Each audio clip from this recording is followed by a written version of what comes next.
భారతదేశంలోని మిగతా రాష్ట్రాలను ఆదర్శంగా తీసుకుని బీసీలు రాజకీయ పార్టీలు స్థాపించి రాజ్యాధికారంలోకి రావాలని, రాజ్యాధికారమే నిజమైన ఆత్మగౌరవమని బీసీ ఇంటలెక్చువల్స్ ఫోరం చైర్మన్, మాజీ కలెక్టర్, ఐఏఎస్ అధికారి టి చిరంజీవులు పిలుపునిచ్చారు.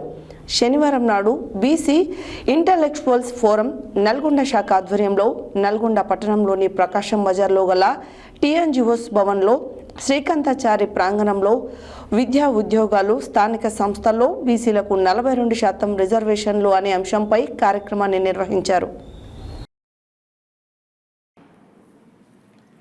శనివారం బీసీ ఇంటలెక్చువల్స్ ఫోరం నల్గొండ శాఖ ఆధ్వర్యంలో నల్గొండ పట్టణంలోని ప్రకాశం బజార్లో గల టీఎన్జిఓస్ భవన్లో శ్రీకాంతాచారి ప్రాంగణంలో విద్యా ఉద్యోగాలు, స్థానిక సంస్థల్లో బీసీలకు 42% రిజర్వేషన్లు అనే అంశంపై సదస్సు జరిగింది. ఈ సదస్సుకు టి చిరంజీవులు ముఖ్య అతిథిగా విచ్చేసి ప్రసంగించారు.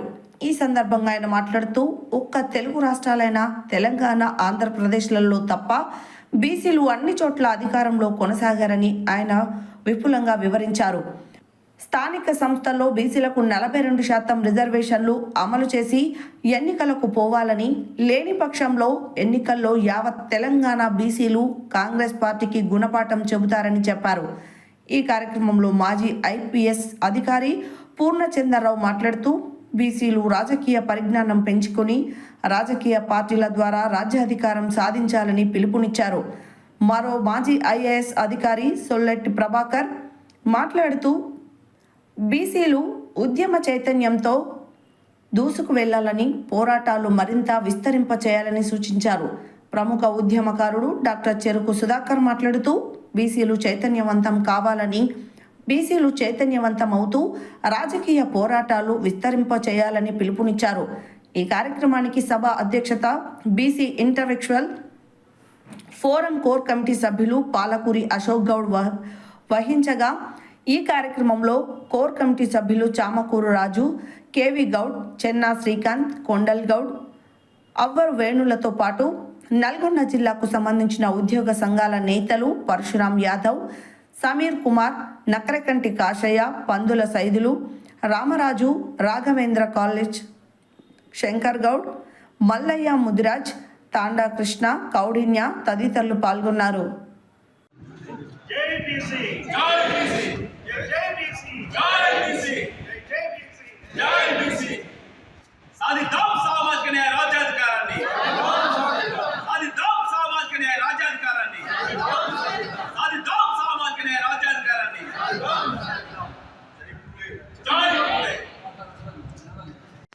ఈరోజు బీసీఐఎఫ్ అంటే బీసీ ఇంటలెక్చువల్ ఫోరం హైదరాబాద్ వారి తరఫున నల్గొండ శాఖ పిలుపు మేరకు నల్గొండ పట్టణంలో ఈ 42% రిజర్వేషన్ల సాధన కొరకు, అదేవిధంగా బీసీలకు సంబంధించినటువంటి ఇతర సమస్యలపై అవగాహన కల్పించడానికి ఒక సమావేశాన్ని ఏర్పాటు చేయడం జరిగింది.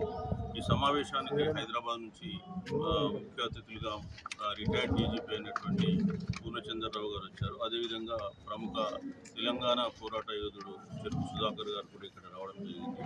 సో ముఖ్యంగా ఈ సమావేశంలో మేము ఈ 42% రిజర్వేషన్ కాంగ్రెస్ ప్రభుత్వం కామారెడ్డి మేనిఫెస్టోలో హామీ ఇచ్చింది. అదేవిధంగా కులగణన చేసి కూడా 42% రిజర్వేషన్ పెంచుతామని విద్యా ఉద్యోగాలు, స్థానిక సంస్థల్లో అసెంబ్లీలో బిల్లు ప్రవేశపెట్టి బిల్ పాస్ చేసిన తర్వాత రాష్ట్రపతి మన గవర్నర్ ఆమోదంతో రాష్ట్రపతికి పంపడం జరిగింది. అయితే ఈ మధ్య కాలంలో మళ్ళీ మేము షార్ట్లీ పంచాయతీ ఎన్నికలు నిర్వహించబోతున్నామని చెప్తూ ఉన్నారు.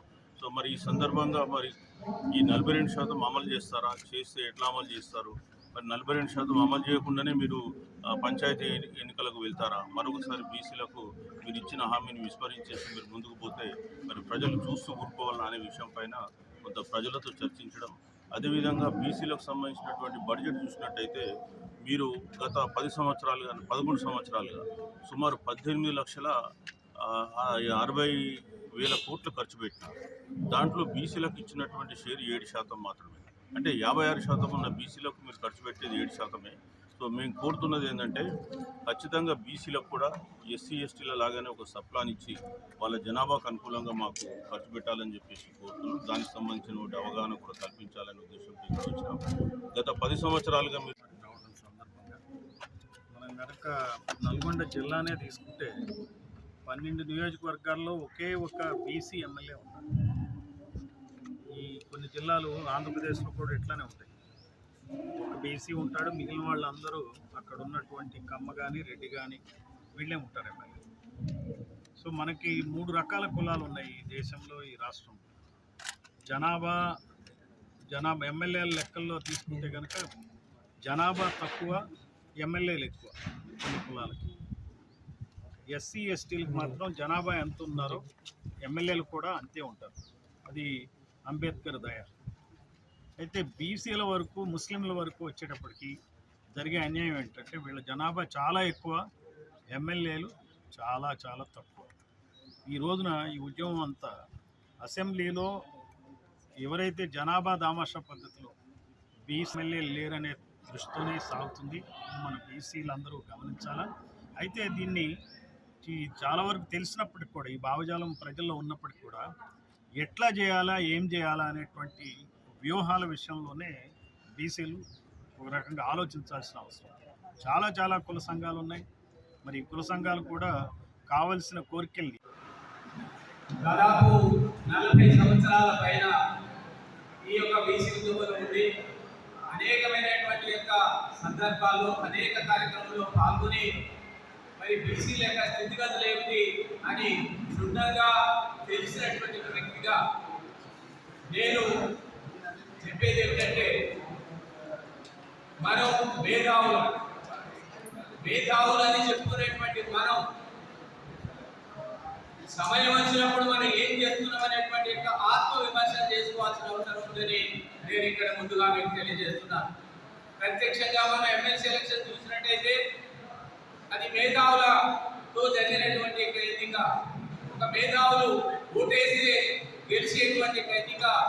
అలాంటి ఎన్నికల్లో మేధావులు ఏం చేసినటువంటి యొక్క ఆత్మ విమర్శ చేసుకోవాలన్నటువంటి నేను ముందుగా మీ అందరినీ రిక్వెస్ట్ చేస్తూ, మనం మేధావులుగా మన ఓటు మనం వేసుకునేటువంటి యొక్క స్థితిలో కూడా లేకపోతే వేరే వాళ్ళకి మనం ఏం చెప్పగలం? నేను చాలా బాధ వేదనతో ఈ విషయాన్ని మాట్లాడుతున్నాను. నేను మొదటి నుంచి ఒకటే చెప్పేవాడిని, మన ఓటు మనం వేసుకుందాం, ఎవరినో అడగడం కాదు. రాష్ట్రంగా ఏర్పడ్డ తెలంగాణ చాలా ప్రత్యేకత. బహుశా దేశంలోనే ప్రజలు నేరుగా పాల్గొని మహత్తరమైన తెలంగాణ సాయుధ పోరాటం నిర్వర్తించారు.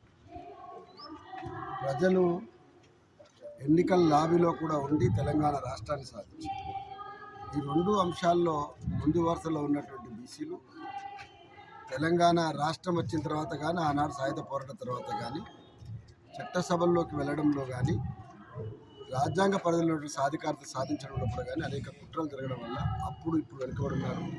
ఈ కుట్రలు కొనసాగించడంలో ఏ రాజకీయ పార్టీ, ఏ మహాత్ముడు, ఏ గొప్ప సామాజిక బడుగు బలైన వర్గాల ఆశాజ్యోతి ఎవరు తక్కువేం లేదు. మాకు స్పష్టత ఉన్నది, మాకు కసి ఉన్నది. సాధారణంగా ఒక ప్రత్యామ్నాయం వచ్చేంత వరకు అందరికి కూడా మెయిన్ స్ట్రీమ్ రాజకీయాల్లో ఒక ప్రవాహంలాగా వెళ్తూ ఉంటాం తప్ప మనం అనివార్యంగా మన దారులు వెతుక్కోవాల్సిన బాధ్యత అందరికీ నేను భావిస్తా ఉన్నా. చిరంజీవులు గారు ఎక్కడైతే వారు కలెక్టర్